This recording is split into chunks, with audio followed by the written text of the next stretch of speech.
할렐루야. 오늘 저는 나는 은혜를 받고 있는가라는 제목으로 여러분과 말씀을 나누기를 원합니다. 우리가 성경을 읽어보면 성경에 아주 많이 나오는 단어들이 있습니다. 믿음이라든지, 그렇죠? 사랑, 그리고 또 은혜라는 단어가 있습니다. 정말 은혜라는 말은 많이 나옵니다.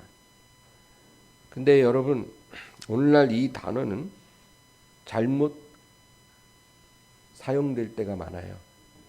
우리가 하나님 앞에 죄를 쉽게 짓고 그 죄에 대한 면죄부처럼 이 말을 사용할 때가 있는 것입니다. 은혜를 우리가 악용하고 남용하고 오용하는 거예요. 우리는 법 아래 있지 않고 은혜 안에 있음이라. 우리가 그 말씀을 잘 압니다. 근데 이 말을 우리가 남용하고 오용을 하면 우리가 법 아래 있지 않고 은혜 아래 있기 때문에 죄를 져도 회개하면 그만 아닌가 이러는 거예요. 죄를 지으면 회개하면 용서받아요. 그러나 우리가 은혜 아래 있다고 해서 너무 쉽게 죄를 범하기 시작하면 그건 잘못이라는 겁니다. 로마서 6장 14절 15절을 제가 우리 같이 읽겠습니다. 다 같이 읽습니다. 죄가 너희를 주장하지 못하리니 이는 너희가 법 아래 있지 아니하고 은혜 아래에 있음이라. 그런즉 어찌하리요? 우리가 법 아래에 있지 아니하고 은혜 아래에 있으니 죄를 지으리요? 그럴 수 없느니라. 아멘. 우리가 법 아래에 있지 않고 은혜 아래에 있다고 해서 죄를 지으리요? 그럴 수 없느니라. 여러분, 참으로 우리는 은혜 아래에 있음을 감사드립니다. 그래서 이렇게 우리가 살고 있는 거예요. 여러분, 제가 예를 들어 설명할게요. 어떤 나라에 강력한 군주가 있어요. 정말 이 왕이 어떤 중요한 행사를 열었어요. 이 왕은 지금 북한의 그 권력자랑 비슷한 그런 사람입니다.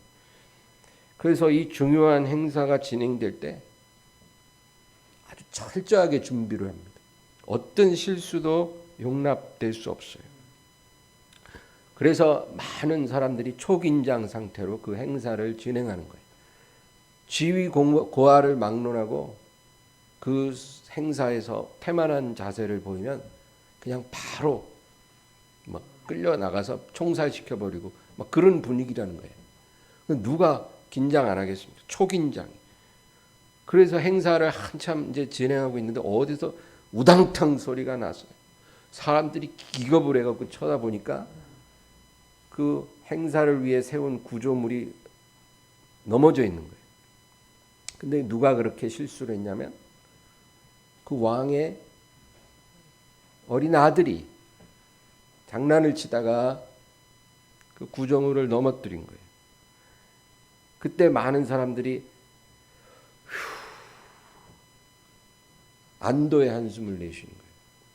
만약에 어떤 종이 그런 실수를 했으면 그냥 바로 총살을 시켰을 텐데 그 아들이 그런 실수를 하니까 아무도 죽는 사람이 없으리라는 걸 다 아는 거예요. 그 왕이라도 자기 어린 아들이 실수하는 건 그냥 웃어 넘기는 거죠. 여러분, 우리가 법 아래 있지 않고 은혜 아래 있다는 게 바로 이런 거예요. 똑같은 실수를 해도 종이 실수를 하면은 총살시키는데 아들이 실수하면 그냥 웃고 말아요. 이게 은혜 아래 있는 건데 우리가 이거를 너무 악용하면 진짜 아버지의 권위를 업신여기는 그런 방종된 사람이 될 수도 있다라는 것입니다. 여러분, 구약 시대에는 안식일을 범하면 바로 죽였어요. 어떤 사람이 안식일에 밭을 갈다 걸렸다. 그러면 바로 돌로 쳐서 죽이라 그랬어요. 지금 주일 어긴다고 죽는 사람 한 명도 없습니다.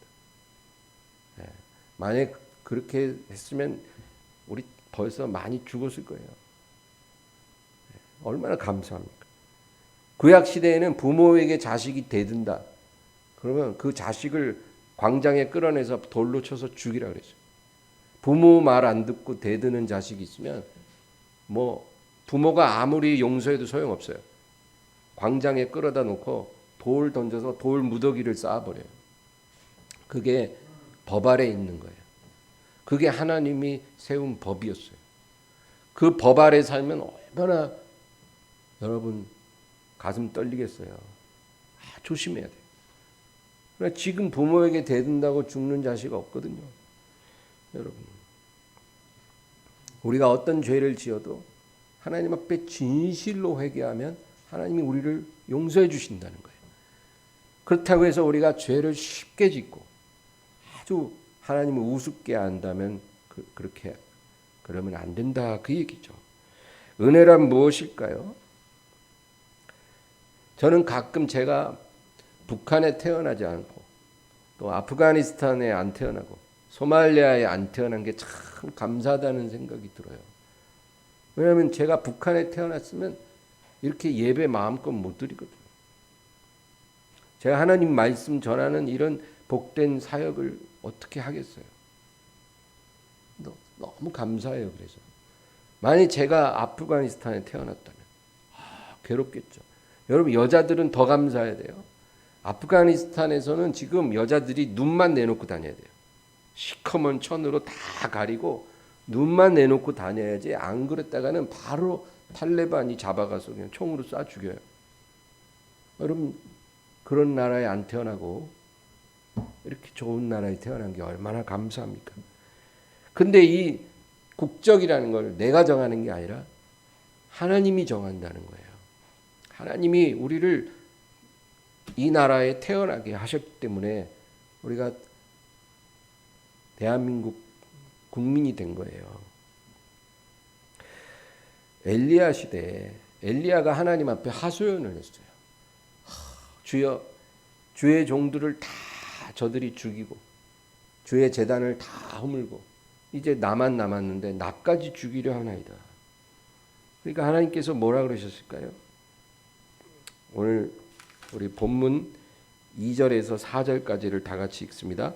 하나님이 그 미리 하신 자기 백성을 버리지 아니하셨나니 너희가 성경이 엘리야를 가리켜 말한 것을 알지 못하느냐. 그가 이스라엘을 하나님께 고발하되 주여 그들이 주의 선지자들을 죽였으며 주의 제단들을 헐어버렸고 나만 남았는데 내 목숨도 찾나이다 하니 그에게 하신 대답이 무엇이냐.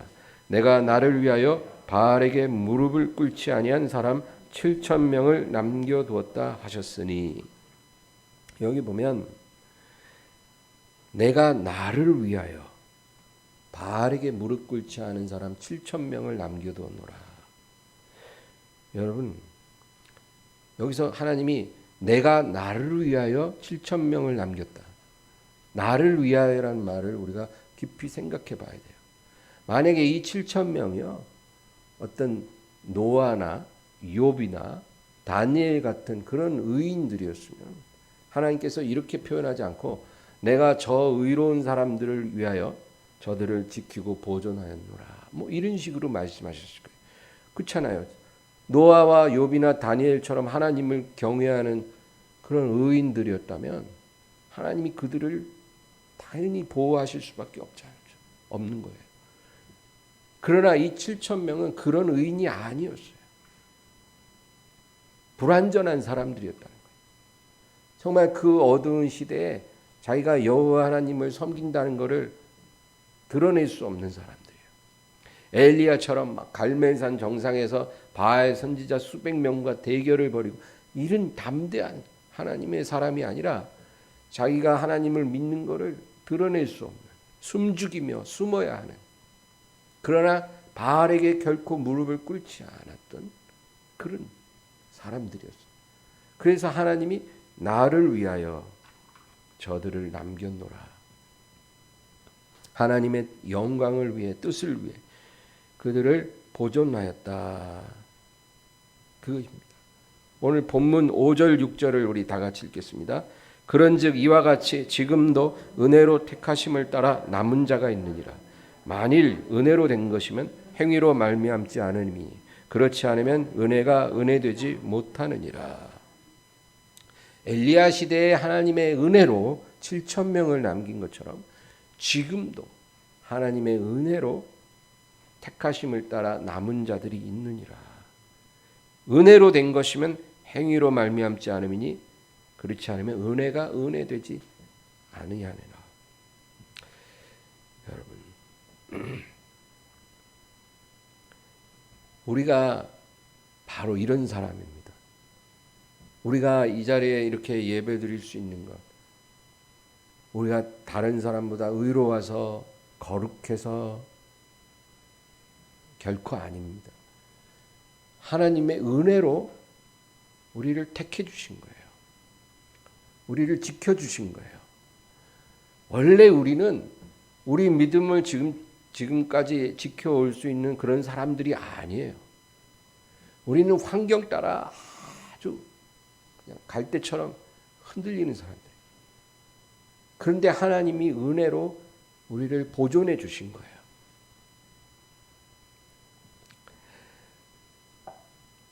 우리가 바깥에 있는 사람들보다 착해서도 아니고 양심적이어서도 아니고 고상해서도 아니고 심지가 견고해서도 아니고 하나님의 전적인 은혜로 하나님을 섬기고 있는 것을 믿으시기 바랍니다. 신명기 7장 7절에 여호와께서 너희를 기뻐하시고 너희를 택하심은 너희가 다른 민족보다 수요가 많기 때문이 아니니라. 너희는 오히려 모든 민족 중에 가장 적으니라. 하나님이 이스라엘 민족을 택하신 것은 너희가 다른 민족보다 뛰어나서도 아니고 의로워서도 아니고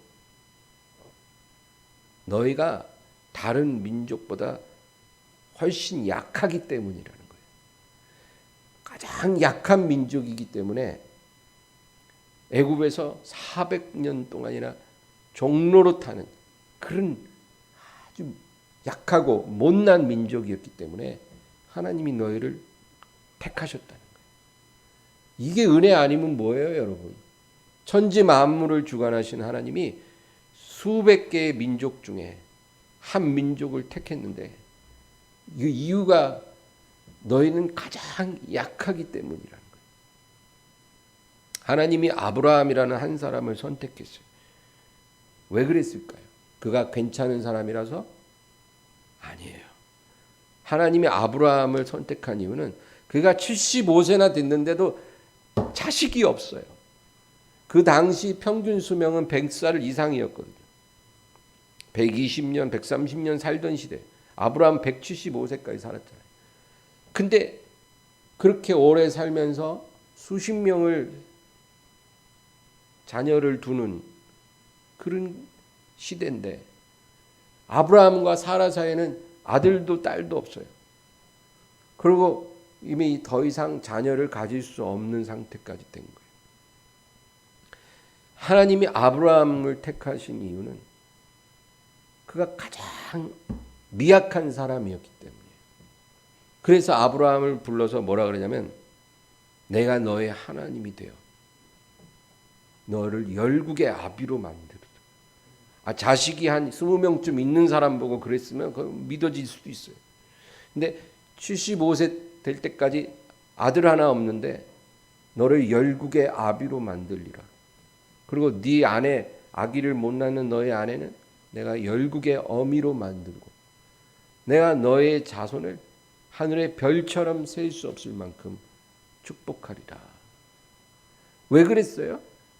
아브라함이 훌륭한 사람이라서가 아니에요. 가장 약하기 때문에 하나님이 택했다는 거예요. 이스라엘도 그렇다는 거예요. 그러면 저와 여러분을 하나님이 왜 택했겠냐고요. 아주 하나님이 하늘에서 내려다 보니까 그래도 좀 다른 사람보다 착해 보여서 양심적인 것 같아서 아니라는 거예요. 제일 우리가 약하기 때문에 하나님이 택했다. 그것이 성경이 말하는 것입니다. 이게 은혜예요. 가장 약하기 때문에 내가 하나님의 택하심을 입었다라고 믿는 것. 이게 은혜예요. 여러분 은혜 받은 사람은 절대로 교만해질 수가 없는 거예요. 그래서 내가 가장 약해서 지금 이렇게 하나님 앞에 나왔는데 어떻게 교만해질 수가 있겠어요? 또한 은혜란 하나님의 보이지 않는 손입니다. 어떤 사람이 여리고로 내려가다가 강도를 만났다는 거예요. 강도를 만나가지고 죽을 만큼 얻어맞고 그리고 다 뺏겨버렸어요. 이제 온몸에서 막 출혈이 있고 완전히 이제 죽어가는 거예요. 죽어가고 있는데도 지나가는 사람들이 다 그냥 모른 척 가버려요. 이제 조금만 더 지나면 이 사람은 과다출혈로 길에서 죽는 거예요. 근데 바로 그때 동정심 많은 사마리아인이 하나 지나가다가 이 사람을 보고 불쌍히 여겨 상처를 탁 싸매주고 그리고 물도 마셔주고 그러고는 들쳐업고는 여관에 가서 눕혀주고 그리고 여관 주인에게 돈도 주면서 내가 올 때까지 이 사람 잘 간호해 달라는 거예요. 만약에 돈이 더 들면 내가 와서 정산할 테니까 걱정하지 말고 이 사람을 잘 돌보라는 거예요. 그래서 이 강도 만난 사람이 살아난 거예요. 이 사람 아니었으면 완전 죽은 목숨인데 딱 과다출혈로 죽기 직전에 이 사람이 나타나서 딱 구해준 거예요. 여러분 이게 우연이 아니라 하나님의 보이지 않는 손이라는 거예요. 여러분 이게 은혜예요. 하나님의 보이지 않는 손이 우리의 삶을 이끌어가는 것을 여러분 믿으시기 바랍니다. 우연은 없어요. 정말로 내게 가장 적절한 순간에 하나님이 도와줄 사람을 보내주시고 어떤 일이 일어나게 하시고 그래서 우리의 삶을 보이지 않는 손으로 이끌어 주시는 거예요. 이게 은혜로 사는 삶인 것입니다. 여러분 사르밧 과부 알죠? 이 과부가 너무나 가난했어요. 온 땅에 흉년이 들었고 흉년이 들면 부자들은 견디지만 가난한 자는 정말 힘들어져요. 그래서 이 사르밧 과부가 이제 너무 힘든데 이제 보니까 밀가루 조금 한 움큼하고 참기름 조금 남은 거예요. 이제 이거 먹으면 이제 먹을 게 없어요. 어디 가서 구할 수 없어요. 이제 마지막으로 한 끼 먹고 내 아들과 함께 그냥 죽어버려야 되겠다. 그런 생각을 갖고 있는 거예요. 이제 딱 한 끼 해 먹으면 이제 음식 다 떨어지고 이제 굶어 죽는 거예요. 그런데 바로 그 순간에 누더기 같은 털옷을 입은 아주 지저분한 노숙자 한 명이 나타난 거예요. 근데 생색은 굉장히 지저분한데 눈빛은 아주 범사롭지 않아요. 근데 이 사람이 와서 뭐라 그러냐면 그 남은 걸로 나한테 떡 한 덩이 먼저 만들어 주면 하나님이 복을 주실 거라는 거예요. 그때 이 과부 마음에 그 사람 말대로 하고 싶은 생각이 드는 거예요. 만약에 이 과부가 지금 내가 이렇게 죽을 상황인데 어디서 이런 개벽다구가 와갖고 날 더 열받게 하나 그랬으면은 정말 굶어 죽었을 거예요. 근데 이 과부 마음속에 이 사람이 원하는 대로 해주자는 거죠. 그래서 해줬어요. 어떻게 됐을까요? 몇 년 동안 밀가루하고 참기름이 떨어지지 않아요. 떨어질만 하면 채워지고 밤사이에 꽉 채워져 있어요. 그리고 또 떨어질만 하면 그 다음날 아침 보면 꽉 채워져 있고 그렇게 해서 그 어려운 세월을 아주 넉넉히 이길 수 있도록 하나님이 그 과부와 그 아들을 돌봐주셨다 그 얘기 아니에요. 여러분 그게 우연이냐고요. 우연이 아니에요. 성경 보면 하나님이 그리시네가에 있는 엘리야에게 사르밧으로 가라. 내가 그곳에 있는 한 과부에게 너를 공개하라 하였느니라. 그렇게 하나님 명하셔서 엘리야는 순종해서 그곳에 가고 그 과부를 만난 거거든요. 하나님이 예비하심이 있더라는 거죠. 여러분, 이게 그 사르밧 과부에게만 일어난 일이 아니고 예수를 믿는 하나님의 자녀들에게 다 일어나는 일이에요. 우리가 이제까지 그렇게 살아온 거예요. 앞으로도 그렇게 살 겁니다. 하나님의 보이지 않는 손이 우리를 천국 문까지 이끌어 가실 거예요. 우리 믿음이 다 고갈되기 직전에 하나님이 희한한 방법으로 우리 믿음의 그릇에 은혜를 채워주실 거예요. 그래서 성령의 부으심이 끊어지지 않게 해주시고 천국까지 우리를 안내해 주시리라고 믿습니다.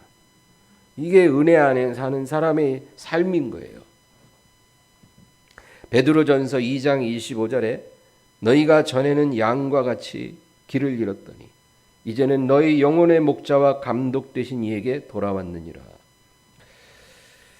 여러분, 하나님의 손이 우리를 인도하시는 것을 믿으시기 바랍니다. 주님께서 우리 영혼의 목자라는 거예요. 우리 영혼을 지키고 돌보고 이끄시는 목자가 바로 예수님이라는 거예요. 우리는 그분을 따라가면 되는 겁니다. 우리 인생에 어떤 안 좋은 상황이 발생을 해도 여러분 놀라지 마세요. 인생에 안 좋은 일 생기는 거예요. 좋은 일도 생기지만 안 좋은 일이 더 많아요. 제 인생은 그래요. 정말 좋은 일은 한 20%, 안 좋은 일은 80%. 저는 그렇게 살았어요. 근데 그 안 좋은 일도 지나고 보니까 다 감사할 일들이더라고요. 그 당시에는 너무 괴로워요. 너무 두려워요. 근데 지나고 보니까 그것조차도 감사할 일들이더라고요. 하나님의 섭리더라고요. 그래서 결론은 뭐냐? 다 은혜라는 거죠. 하나님의 은혜로 내가 지금 살아왔구나. 여러분, 우리가 그렇게 살게 될 것입니다. 그러니까 안 좋은 일이 생겨도 너무 놀라거나 낙심하지 마시기 바랍니다. 히브리서 4장 16절. 그러므로 우리는 긍휼하심을 받고 때를 따라 돕는 은혜를 얻기 위하여 은혜의 보좌 앞에 담대히 나아갈 것이니라. 은혜 받은 사람은요, 장래일을 몰라도 두려워하지 않는다는 거예요. 내일 일 우리 모르죠. 하나님 절대 안 가르쳐줘요.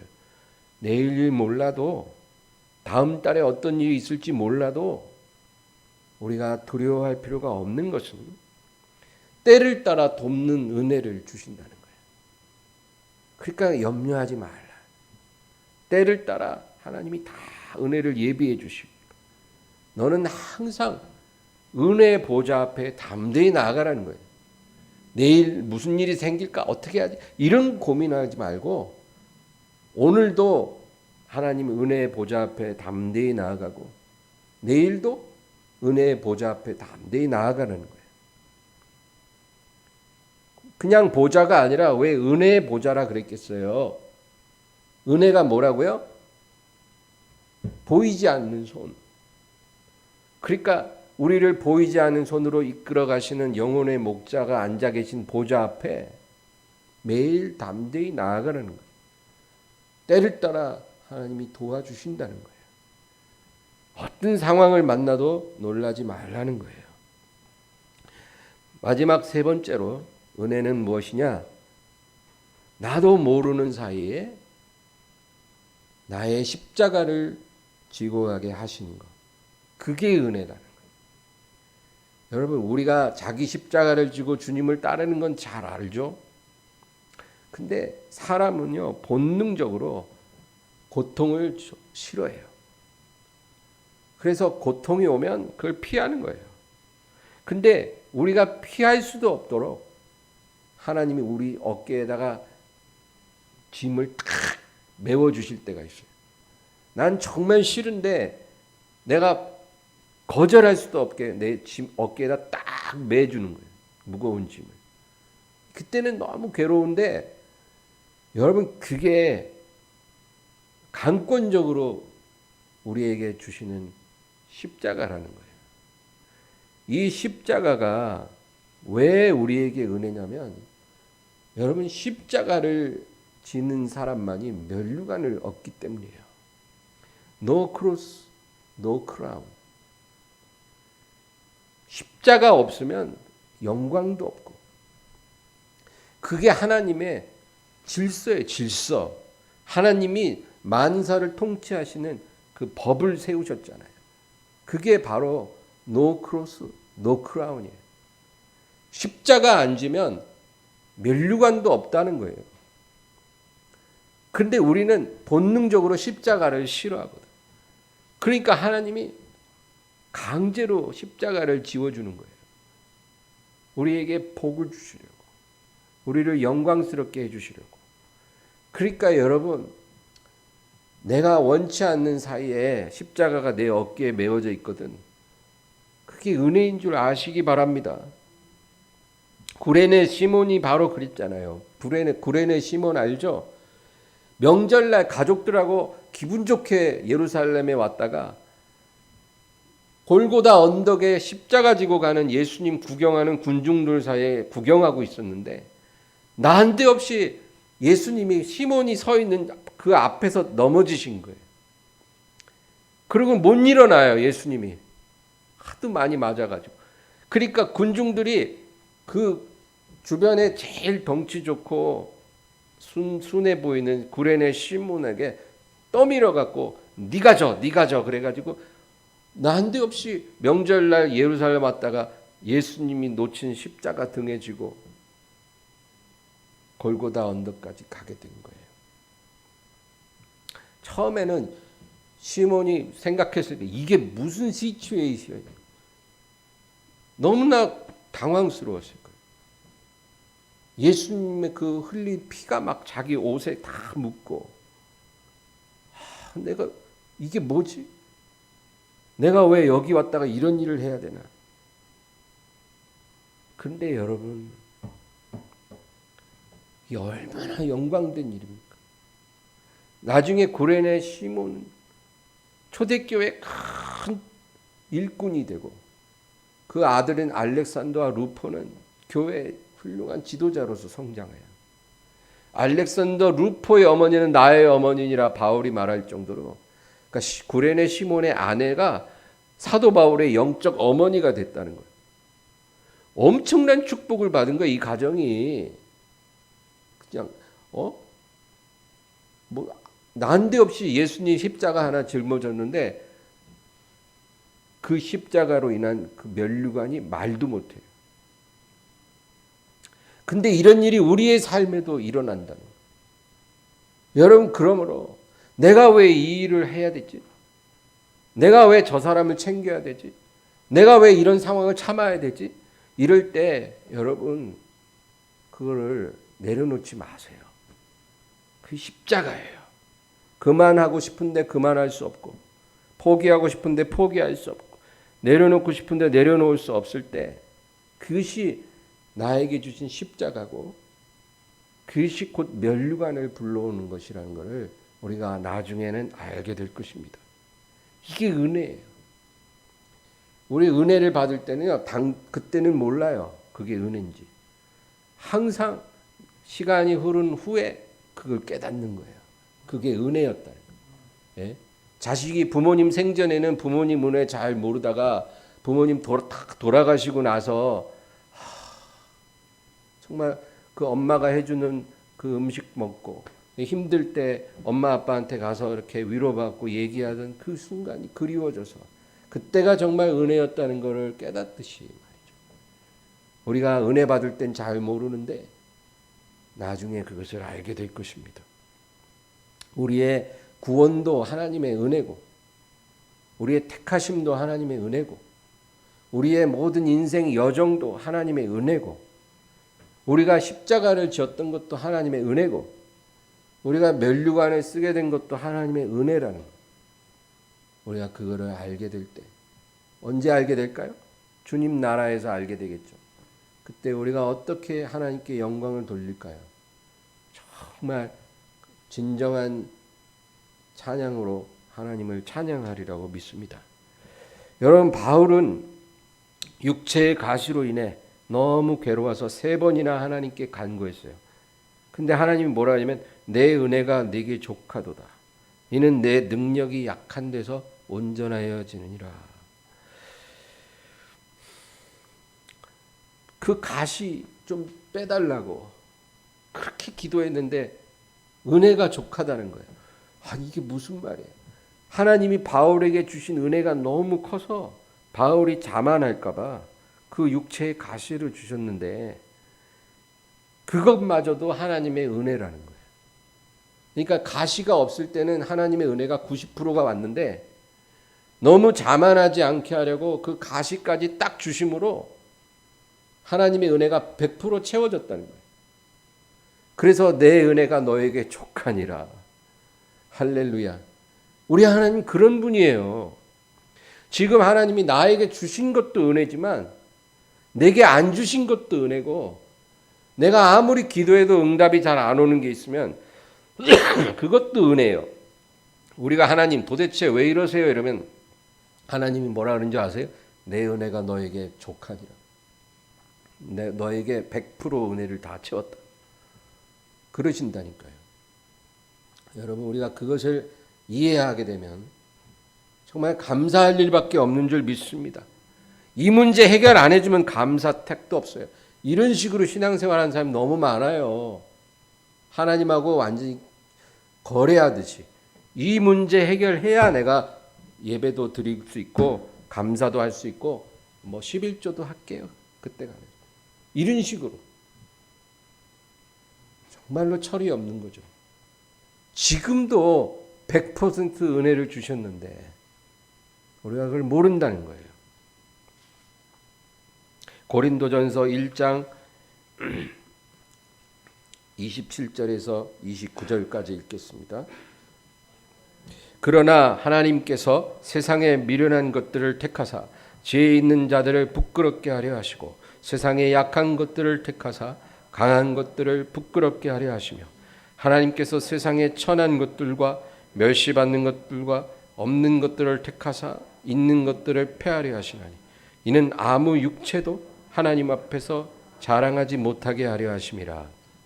여러분, 왜 하나님이 우리를 이렇게 부족하게 만들었는지 아세요? 부족한 거 엄청나죠, 우리. 제가 절 볼 때 부족한 게 너무 많아요. 우리 다 그런 걸 느끼고 살 거예요. 하나님 왜 이렇게 저는 부족하게 만드셨어요? 좀 알차게 만드시지. 저 만드실 때 주무셨어요? 왜 이렇게 우리를 부족하게 하셨냐면 부족하게 만드시고 우리를 선택하고 싶으신 거예요.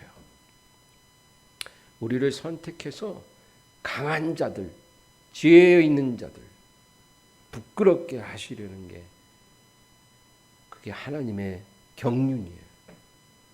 그러니까 우리를 연약하게 지으신 것도 하나님의 완벽한 은혜고 그런 우리를 택하시고 인도하시고 십자가를 지우시고 영광되게 하시는 것도 하나님의 은혜예요. 그럼 왜 하나님은 이렇게 은혜를 주나? 자랑하지 못하게 하시려고요. 아무도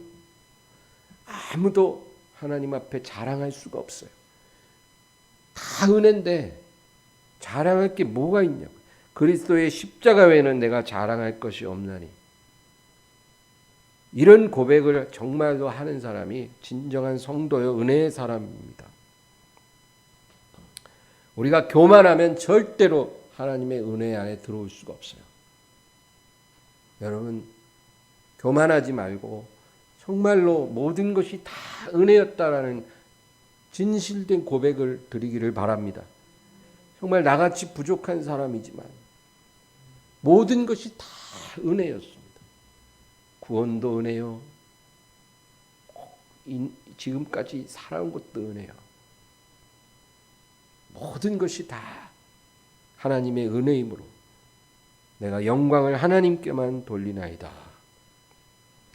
그런데 만약에 우리가 남보다 내가 좀 더 착한 사람 같고 내가 남보다 좀 더 경건한 사람 같고 내가 좀 더 남보다 양심적으로 사는 것 같고, 내가 남보다 좀 더 하나님과 가까이 있는 것 같고, 뭐 이런 마음을 우리가 갖고 산다면 여러분, 우리는 하나님부터 점점 멀어지는 거예요.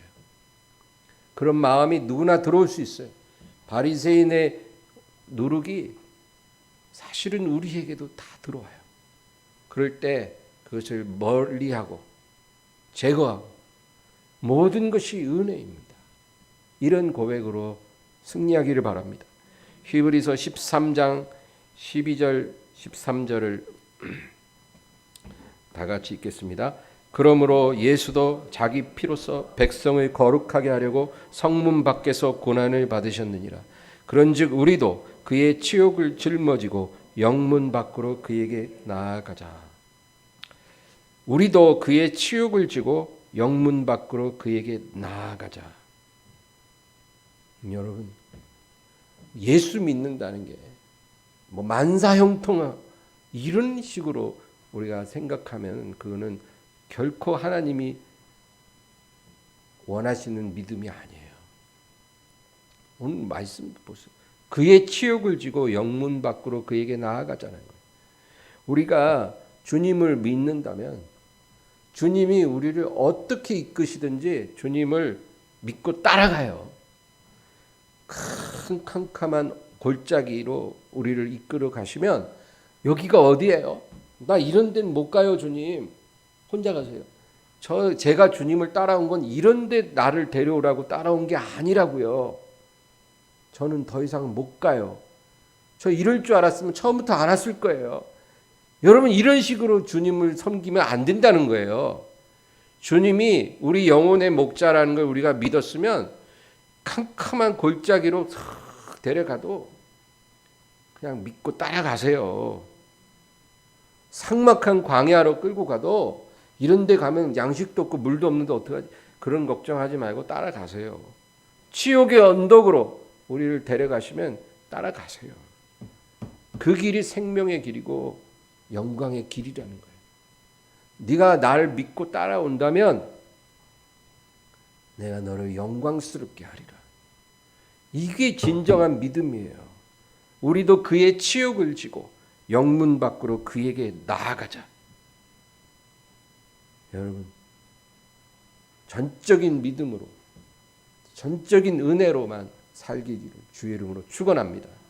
오늘 말씀을 생각하면서 우리 다 같이 합심해서 간절히